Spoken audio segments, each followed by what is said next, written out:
있겠네요. 15번 그림에 나타난 우리나라 외환시장의 변화 요인과 이에 따른 환율 변동으로 인해 나타날 수 있는 경제 상황으로 옳은 것 찾으래요. 환율하고 달러 양이 나왔네요. 근데 변화 요인은 공급이 감소죠. 공급이 감소해가지고 이제 그 결과 어떤 경제 상황이 나타나느냐 이것인데, 일단 변화 요인부터 볼게요. 상품 수출 감소하면 왜 공급이 감소하죠? 1번 정답일 수도 있고. 그러면 상품 수지가 악화됩니까?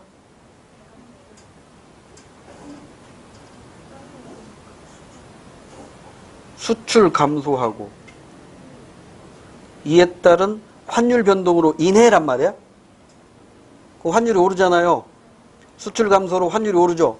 환율은 수출 증가하고 수입 감소하니까 상품 수지는 개선되는 것이지 악화되는 게 아니잖아요. 그러니까 1번은 앞부분 변화 요인은 맞는데 뒷부분 그 결과가 잘못되어 있네요. 2번 상품 수입 증가는 볼 필요도 없죠. 이건 공급에 영향을 주는 게 아니라 수요에 영향을 주는 겁니다.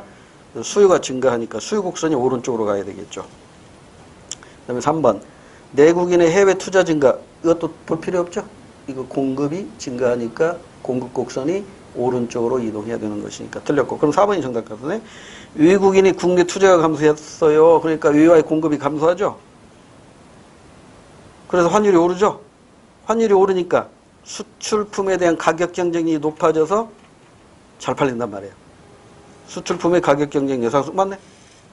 그래서 4번이 정답입니다. 16번 사회화를 바라보는 가불의 관점이네요. 그러니까 사회화를 바라보는 관점은 미시적 관점에 상호작용론이 있고 거시적 관점에 기능론과 갈등론이 있는데 지금 두 가지만 나왔네요. 먼저 갑. 사회화는 개인이 사회에 적응하기 위해 사회적 요구를 학습하는 과정입니다. 이는 사회의 유지와 통합에 기여합니다. 기능론이라는 걸 알 수 있고, 자, 이제 을은 갈등론 아니면 상호작용론이겠죠. 사회적 요구에는 지배집단의 가치가 반영되어 있습니다. 끝났네. 지배집단 얘기 나왔으니까 갈등론입니다. 제가 옳은 설명을 고르래요. 1번 값의 관점은, 기능론의 관점은 사회화의 내용이 사회 전체적으로 합의된 것으로 본다. 맞잖아요.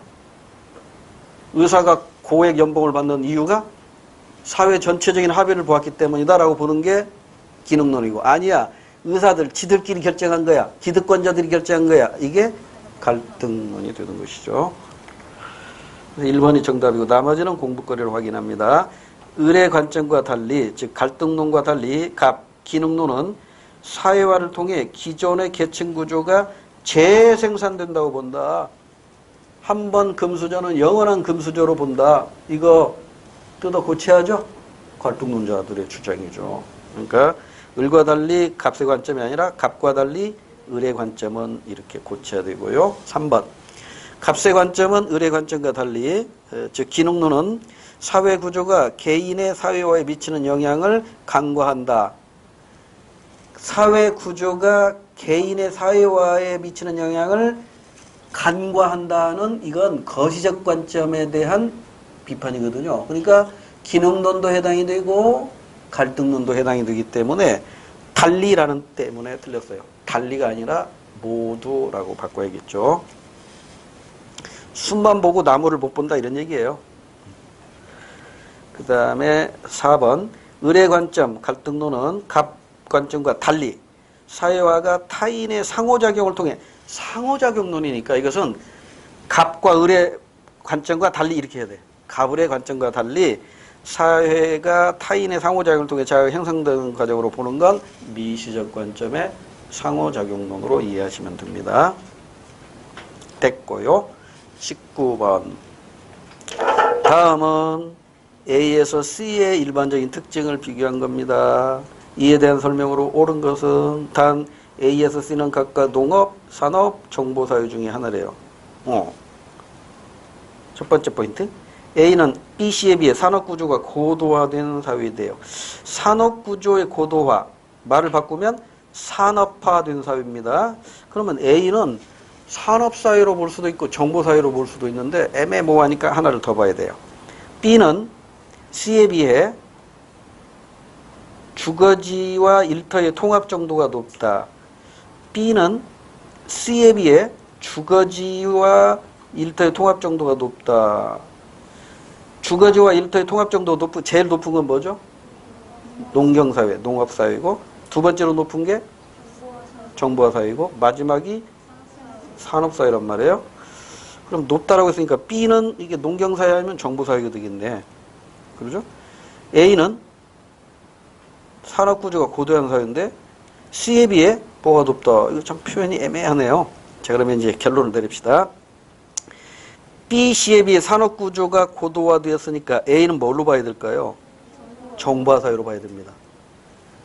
농경사회, 산업사회, 정보사회 순으로 산업구조가 고도화되어 가니까. 그래서 A가 정보사회입니다. 그럼 B는 뭐예요? 농경사회입니다. 그러면 C가 산업사회가 되는 거예요. 자, 그럼 이제 옳은 것 찾아야 됩니다. A는 정보사회는 B, 농경사회에 비해 구성원 간의 익명성이 높다. 당연한 얘기죠. 산업사회도 그렇고 정보사회도 그렇고 농경사회는 실명성이 강하지만 산업사회나 정보사회는 익명성이 높으니까. 그래서 1번이 정답이 되네요. 자, 나머지 공부거리. B가 아까 농경사회였죠. A에 비해 정보사회에 비해 직업의 동질성이 낮다가 아니라 높아요. 거꾸로 돼 있고. C는 아까 C가 뭐였죠? 산업사회. 산업사회는 A, 즉 정보사회에 비해 다품종 소량 생산의 비중이 높아. C가 뭐였었어요? 그거? 산업사회죠. 그러니까 산업사회는 다품종 소량 생산의 비중이 낮죠. 정보사회보다. 소품종 대량 생산의 비중이 높죠. 3번도 틀렸고. 4번. 가에는 사회 조직의 관료제화 정도가 들어갈 수 있다. 이 관료제화 정도가 높은 사회가 산업사회니까 거꾸로 되어 있죠? 4번도 틀렸습니다. 18번 문제. 사회문화 현상의 연구 방법. 둘 중에 하나겠죠? 방법론적 이론론과 방법론적 이원론. 양적 접근과 질적 접근.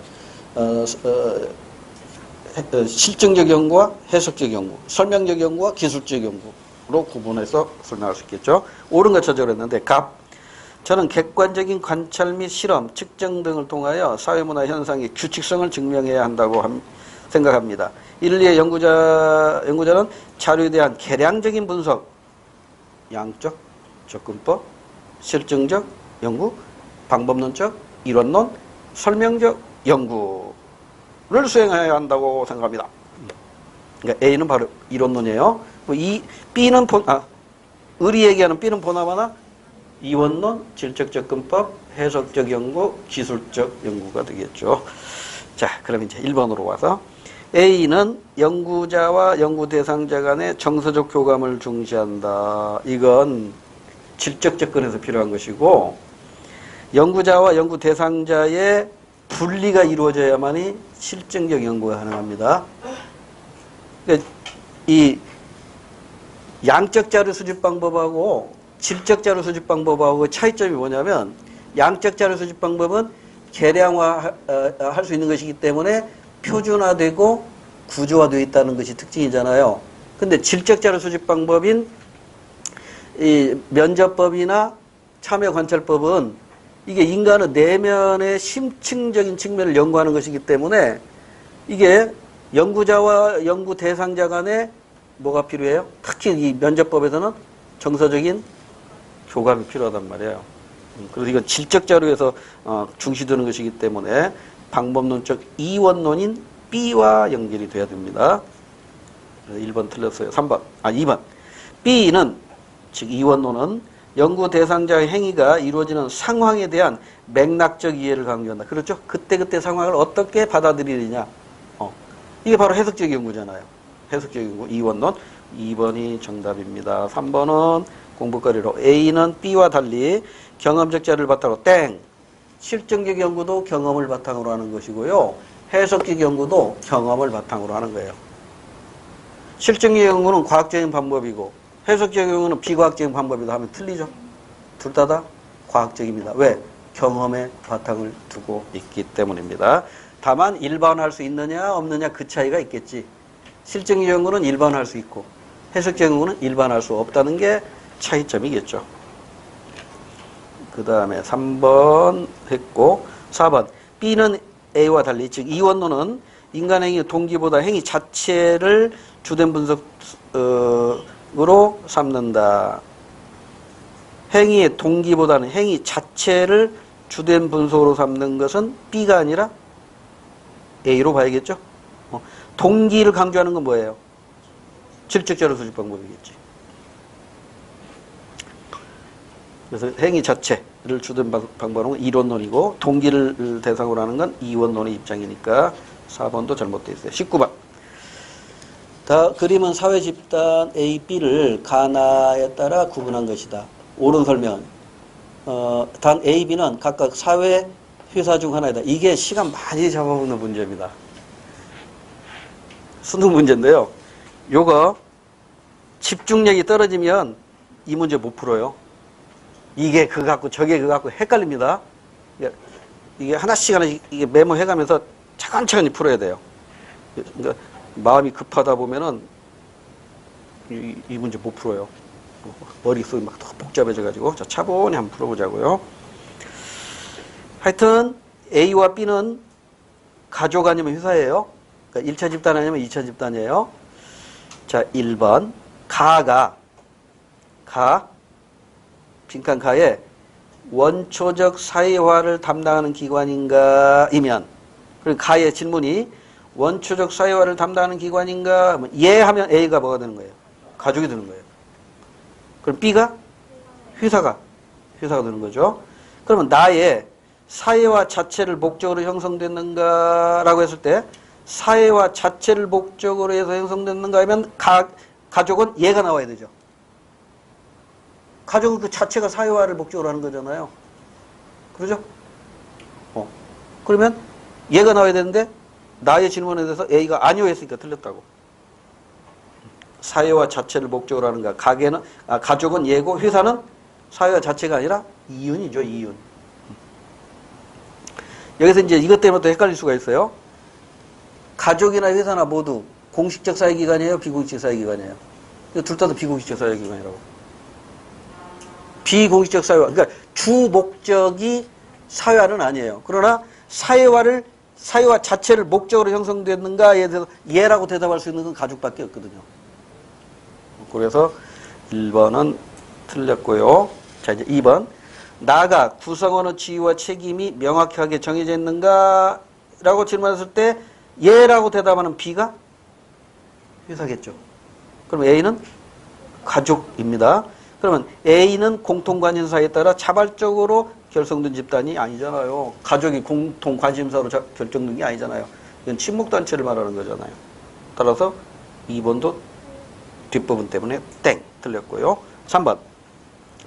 나아가 구성원 간 수단적, 형식적 관계가 지배적인가라 했을 때 예 하면 B가 바로 뭐예요? 회사입니다. 그래서 B는 주로 비공식적 규범을 통해 회사를 통제하는 게 아니라 공식적 규범을 통해서. 여기서 비공식 규범을 다른 말로 도덕, 관습을 의미하는 것이고요. 공식적 규범은 법과 제도를 말하는 거예요. 그러니까 회사는 관습이나 도덕으로 통제하는 게 아니라 법과 제도에 의해서 통제되는 것이니까 3번도 틀렸어요. 그럼 이제 4번은 볼 필요도 없이 정답 찍고 가야 돼요. 자, 4번 공부거리를 확인합니다. 가가 자연 발생적으로 형성된 집단이면 A는 예 하면 가족이 되겠죠. 그럼 B가 회사가 되니까 A는 가족은 A, 회사는 B에 해당하는 정답이잖아요. 됐죠? 넘어갑니다. 자, 이제 오늘의 마지막 문제입니다. 힘냅시다. 제일 밑에 뭐라고 써 있어요? 연습은 정정합니다. 연습한 만큼 점수 나올 수밖에 없어요. 연습하지 않고 합격을 하면 안 된단 말이에요. 자꾸 반복하세요. 20번. 그림에 나타난 ABC 사회의 특징 오르고 나왔는데 지금 점선이 A 사회죠. 그 점선이 가정과 일터의 통합 정도가 가장 높죠. 그럼 A 사회가 바로 농경사회입니다. 농경사회. 그 다음에 동그라미는 가장 넓게 표시가 되어 있죠? 뭐예요, 이거? 정보사회입니다. 정보사회. 그러면 네모 표시의 실선 가운데 있는 건 C사회는 산업사회입니다. 산업사회. 자, 그럼 이제 이 문제 풀리겠죠? A는, 농경사회는 B, 정보사회에 비해 인간소외가 덜 하죠? 덜 나타납니다. 그러니까 인간소외는 산업사회나 정보사회에서 더 심화되는 것이죠. 1번 틀렸고 2번 A는 농경사회는 C 산업사회에 비해 대규모 자본을 더 필요로 한다. 농경사회에 무슨 자본이 필요해요? 토지만 있으면 되죠. 네. 자본을 더 필요로 하는 건 산업사회 B에 해당이 됩니다. 또는 C 정보사회에 해당이 되겠지. 그 다음에 B는 정보사회는 C가 산업사회죠. B의 탈규격화 경향이 더 나타난다. 탈관료제 맞잖아. 정답 4번입니다. 4번은 왜 틀렸을까요? C가 산업사회니까 소품종 대량 생산 방식이 나타납니다. 됐죠? 예.